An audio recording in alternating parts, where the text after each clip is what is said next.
Hi everyone, my name is Jessica Lambert. I am 26. I live in Harrisburg, Pennsylvania.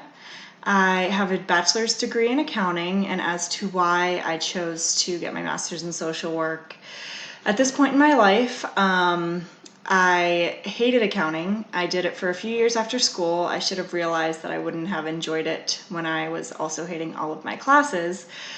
But I tried to stick it out and then realized it was not for me. I needed to find something that was more fulfilling and felt good on my heart. So I chose to go into a completely different industry.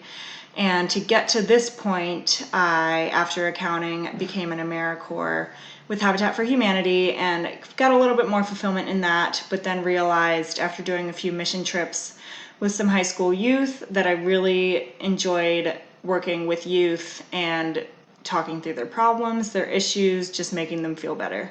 And so after having a few different conversations with counselors and different people throughout my experience as an AmeriCorps, I decided that getting my master's in social work and then becoming an LCSW to become a therapist would be the best route that I could take for myself and for others.